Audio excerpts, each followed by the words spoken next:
Hi guys, welcome back to Limited Skills. I'm Brandon. And I'm James. I stole the intro from him. I don't know what's going on right now. Yeah. Maybe I should have been James this time. We should just start switching around introductions. Oh, we're looking at more magic cards. We do this every week. You take the Baleful Amet. You're done. Probably. Oh, wait, no. No. That's what I thought when I saw it. I was like, oh, this will be good if my rare sucks. And then I got the first choice rare. Play that early and you'll win. I'll have you know, I didn't lose a game I casted. And there was, for the first time, so this is the third time I've actually gotten to play this in Limited. This is the first time that I ever embalmed it because it died once. Because I traded with one of their flyers and I blocked. I was like, whatever, I can just embalm it next turn. Who cares? I actually did get it removed. Like, they cast removal on it, killed it. They managed to do some cute little tricks. And then I just brought it back. Yeah, okay, I was happy taking that. First off, that thing's amazing. Oh, Then I see this Initiate. Aven Initiate that I think I'm totally into. Yeah. They play very well with each other. I think the other next best pick would have been the Gust Walker. That would have put me in two colors, which would probably, I don't know, it's early enough. Like, Yeah. you can switch around, but I was really happy to have two really sweet blue flyers right off the bat. And I think there's an argument for Gust Walker too because it's that good 2-drop. It's a 2/2. God, it's such a good two-drop. It really is. So I don't think taking it would have been wrong. There's a pile of good blue and white stuff here. So immediately, I'm like not even looking at the other colors because the blue and white in both of these packs, or all three of these packs, have been so good. Mm-hmm.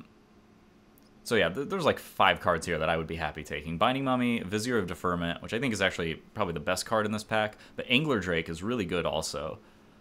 At this point, so my thought is, I took that blue thing, so maybe I should just take the Angler Drake and not commit in, because if I take the Vizier of Deferment, then I made a mistake by not taking the Gust Walker. Right. But then I realized, no matter what, I think the Vizier of Deferment is just the most powerful card in here. Yeah. Yeah, Angler Drake is good, but there's so much utility. Vizier does so many things. Yeah. It is never a bad card. It can stop 2 of their blockers for a turn. It can get rid of their embalmed token. It can save one of your creatures from a combat trick. It can let you exile out one of your exerted creatures, so then it comes back untapped. Yep. Binding Mummy. Just a good vanilla 2/2 that occasionally a does bear something. that sometimes does something else. Yeah. And there are so many zombies, including all the embalmed stuff, that I knew immediately I already had 2 creatures with embalm. Oh, there's an Aven Initiate right there. That's sweet. There's a Cartouche of Knowledge. God, you're right. Blue and white is very good. Yeah, I don't even know what cards I'm passing because the ones I'm taking are amazing. This is a case of I was really quick into 2 colors. And while I don't think that's the right way to make your decisions in drafting, I do feel like I usually have my best luck when I just lock in real early. Sure. And I wouldn't say force that. Like, you can't force it, but sometimes it's just obvious and you just know, I'm playing this, I don't need to worry much about anything else. Mm-hmm. You know, it's not to say I'm not noticing the other cards going around, but I'm already at a point where I've taken so many good blue-white cards, I'll take mediocre blue-white cards now over Just to support the better good ones ones in the other colors. Yeah. At the very least, I'm certainly committed to blue at this point, having the Sphinx and multiple flyers. Yep. The white is questionable, but I've got good stuff in that too. Okay. Now, I probably would have taken Mighty Leap over the Shimmer Scale Drake. You took it because it's a body. It's a body that you can cycle if it's not, but I think 4 toughness is like the right amount of toughness to really be a problem for people in this set. Okay. There are a few things that will remove it. Electrify will deal 4 damage. Black has some just exile effects. Yeah. But yeah, I don't know. A 3/4 flyer is like I think the smallest size to be like pseudo bomby. Okay. And you know, for a common, that's about as good as you're going to get in that regard. True. A 3/4 flyer would eat a removal spell from me without thought. Now that combat trick was sweet, obviously. Well, I value combat tricks a lot more, I think, than I should. Real quick, I just took New Perspectives because I think drawing 3 cards for 6 mana, while not perfect, is great in Limited still. But yeah, going back, I do like the combat trick. But I already took a bunch of flyers, so the flying aspect of that was going to be Less mostly relevant. irrelevant. At that point, it was just going to be a smaller giant growth for more mana. Yeah. And the thought on new perspective, so 6 mana draws you 3 cards. That doesn't seem great, but figure by the time you get around to casting it, you're probably going to be low on cards. Yeah, exactly. And limited, what else are you going to do for a turn? Yeah. So it sort of takes that bomb slot in a way. Yeah. I think I ended up not playing it just because of the way my curve and overall deck was, but I do think it is a playable card. You don't want to fill your deck with them, but unless you've got that cycle deck. You want to fill it with Floodwaters? Yeah. Now, and we were just talking about this in our last video, that some people consider that card too slow. And a lot of decks are aggressive enough that is too slow. But if you've got those good early sort of safety cards to keep yourself alive, that's a good effect for 6 mana. Yeah. And the fact that it cycles, as we said with every card with cycling, like, whatever, just play it. Yeah, or if you're pushing in with those flyers and you just need 1 or 2 more turns, that card could buy you the turns you need. Save you from a violent impact. Hee hee hee. Oh, I'm so funny, guys. He said the name of the card! I know. On the video! Right? It's so meta. I'm going to do it more now just to piss you off. No, it made me happy, I think. Let me check my emotion meter real quick. That's what those mood rings are for, right? Oh, good idea. I should get one of those. Then I can say I have an emotion meter.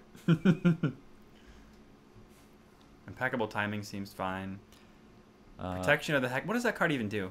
Prevents some damage, but like at a really low rate for its mana cost. Oh. I'm not crazy about it.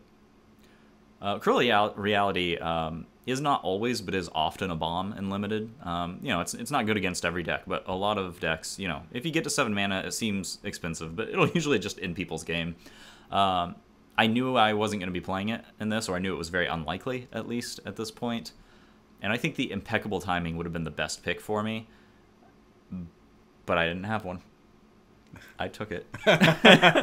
You play it in Commander. There's an Archfiend. So I took that. I immediately could have followed up with an Archfiend and then just been going Esper. But there were also a lot of other things in this pack. Maybe not even a lot, but there were other things. Lay Claim is an insane bomb. Yeah, Lay Claim is awesome. That's an incredibly powerful uncommon. And the weird thing about control magic effects is I think they originally printed at like 3 or 4, and they slowly keep getting more and more expensive or more situational, and they're still always good. Lay Claim is good for 2 reasons. One, it's any permanent, so you can steal a Planeswalker, which would be hilarious. But also the cycling, which I think gives it a really unique power level over a lot of the other expensive steel permanents. Because I think the cheapest steel permanent, I think, is 6 mana, and there might be a 5 mana one that's situational. I don't remember, like, specific, like it's tapped or something. I can't remember, but I don't know. I think that's a really good EDH card. Yeah. Absolutely. I stole your friend's general, who also happened to be an indestructible god. And that was kind of funny. It's funny because it's so hard for him to get it back. Yeah. It's a mono green deck. He's playing the new god, Ronus, as his commander. He has no enchantment removal in there. And he can't kill it because it's indestructible. It's gone forever. You're just stressing out about these picks, I think. I'm always stressing. You shake the pack like I don't know what the best thing to do is. I think the Top Crop Elite's the best thing to do. I think you agree. Yeah, I was into that. I was mostly just considering mana curve at that point. I was also thinking like, okay, the Slither Blade's okay, but I didn't think my deck was going that way. Like I was wanting to build up to the Glyph Keeper. Yeah. In which case, like, it doesn't matter if I'm hitting you for 1 on turn 2. Yeah. You want to do something a little more impactful. Seeker of Insight I like, not because of its sometimes looting ability, which is the reason you pick it, but I also like it because it's a 1/3 for 2, so it's a slowdown to those aggressive decks. So I think it's good, even if you don't have a whole lot of ways to loot off of it, if you've got that deck that you want to survive later. Yeah, or if nothing else, you can throw it under a 3/3 and then draw a card. Yeah. Oh, you could have Archfiend and then Blighted Bat, and you could be super Esper. Black was definitely an option for me. I think I made probably the best decision going blue-white. Yeah. this night, but I would have had a cool different deck, I think, if I'd added black or switched one of the colors for black. Maybe blue-black could have been a viable option. You have played this color pair a few times now in Draft. Do you think it's one of the stronger ones? Consistently, I think my decks are the best when I'm playing blue-white, flying Embalm. Okay. My strongest sealed pool was that, and probably my strongest 2 draft decks were that. And that includes this deck. I was very happy with. But alas, I have stories to tell that will make you weep. I'm excited to hear dear them. Listeners. I was taking the pretty uncommon, whatever. It's pretty. So you had your wisdom teeth out during this draft. Oh, yeah. God, it was a nightmare. Okay.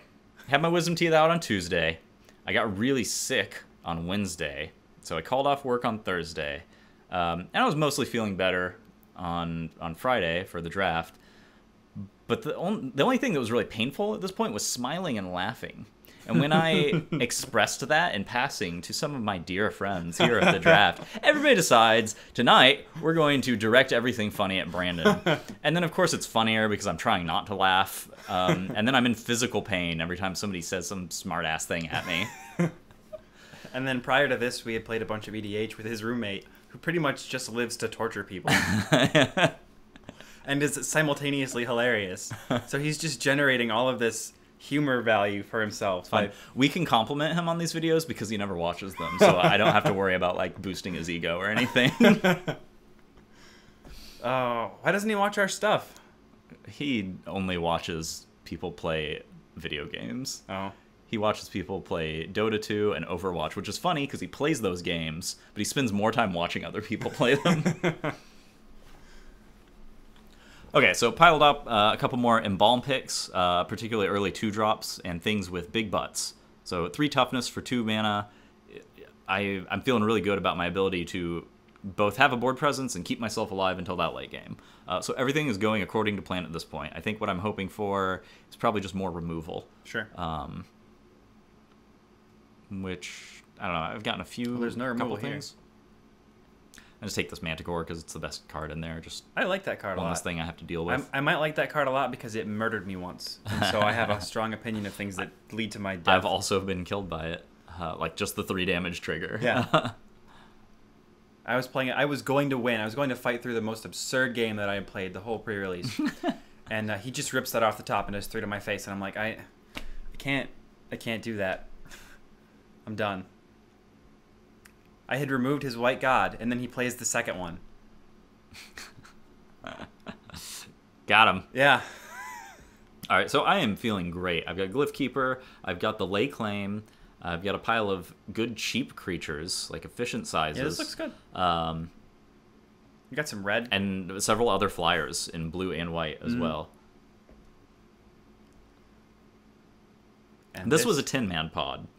Yeah, that's right. So increasing the common consistency, which I felt was notable. Like I said, adding or removing 2 people, the difference between a 6, an 8, and a 10-man pod, decks are so much more heavily built on commons when there's more players.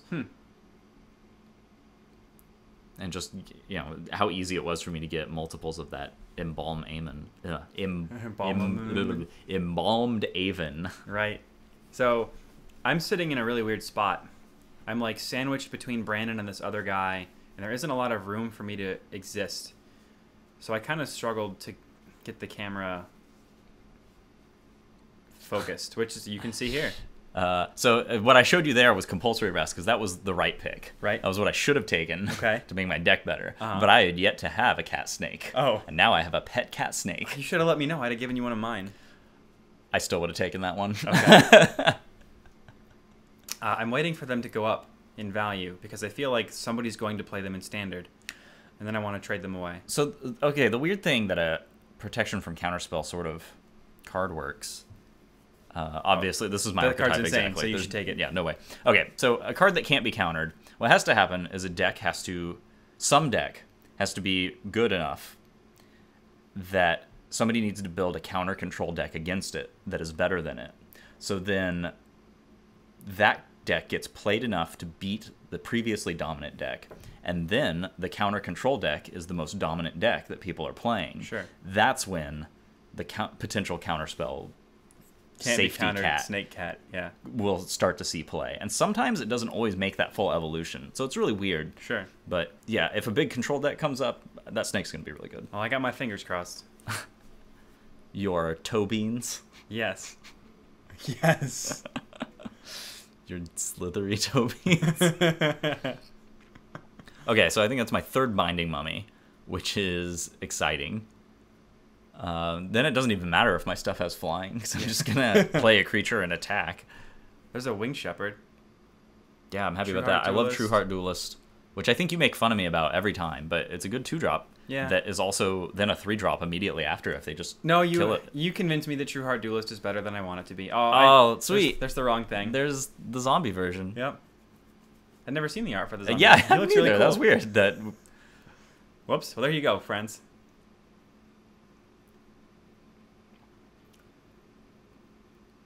probably pop on another flyer.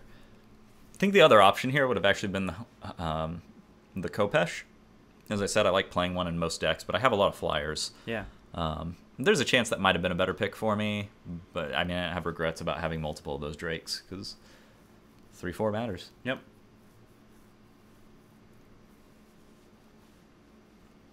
Anyway, my wisdom teeth are mostly feeling better, guys. Just so I know everybody was worried about me. I haven't managed to make him laugh much today. I'm starting to get past that hump. Okay. So I got two different forms of removal here. I decided to go with the Fan Bear, not only because it's something I can just kind of do whenever, more frequently, but also it's a zombie. So I can potentially tap 3 creatures down the turn I play it. Sacred Cat. There really are a lot of cats in this set, aren't there? Yeah, just people don't realize it because the Cat Lord is in white, but the cats are split up between green and white. So sometimes you just look at white and there's only like 3 cats, I think. But green has Flash Kitty and Can't Be Countered Kitty, and there's an Artifact Kitty. Yeah. Watchers of the Dead in my hand right there. Yep. Is there one more in green? That's what I take. Maybe? Can't think of it offhand. If you can think of it, let us know in the comments. Taking some more 3 toughness things. At the end of this, I realized I did not have enough instants to warrant even playing them. So I didn't end up playing those 1/3s. Oh, that's too bad. Because I realized I was never going to loot, and I didn't think 2 for a 1/3 was worth it on its own. I kind of like Heckma Sentinels. They sometimes don't do anything for me, but sometimes they're great. So, ultimately through this night, this deck was insane. I destroyed my first opponent, which... okay, so 10-man pod. We had 3 people playing blue-white. Gross. We had, I think, 3 people playing green-red. Oh, wow. And then I guess the other 4 people just shared black. It was, I don't know, it was weird. So I crushed my first round opponent with blue-white. I lost my second round to my roommate who was playing Naya. Okay, he was playing green-red. He splashed white for, oh, what's her name? Sutam? Setum? She's going to be a planeswalker soon. Anyway, the green-red lady with the white ability. So, yeah, that thing's insane. It has so many abilities, you can't remember what it does. She's like first strike, vigilant. She's like keyword. Wrong already. Double strike. Yeah. Oh my god. Okay. She has 5 mana, 3/4, double strike, flash, haste, white mana, and tap to untap target creature, which I realize is really good with Exerted. Yep. Also, the part I never noticed, I think even when we were set reviewing, it gives all your other creatures haste also. Anyway, he ramped that in on turn 4 in 2 games, and I thought I even had answers to it, but he just had answers to my answers and just plowed me with her. And then round 3, I crushed through a Jund deck that was mostly the -1 counters on your own creatures. But yeah, I just laid out 2 drops, tapped their creatures down as I played zombies, played flyers over their head, and then made them really sad when I played Glyph Keeper. Yeah. And it was very consistent and very good. And I still curse my roommate's name, Anthony. So you know that 6/7 with hexproof? Yeah. You know what's better than a 6/7 with hexproof? Tell me. A 6/7 with hexproof and haste. Oh, yeah, that happened. I forgot that was the finisher I was hit by. All right, well, so at this particular draft, I was waiting to play Star Wars Armada with my friend, and I was so excited to start playing with him and not playing with Brandon that I forgot to record him building his deck. So you don't get to see what the final product looked like. That's fine. They get the gist of it. Yeah, it was birds, and he won. Yeah, zombies, birds. Zombie birds. Oh, boy. Ha! Was that a noise zombie birds make? I don't know. Because I'm not sure how the lungs work. Worms. Yeah. They say. Oh, God. We should end there, I think. All right. Thanks for listening, guys. And we'll be back next week.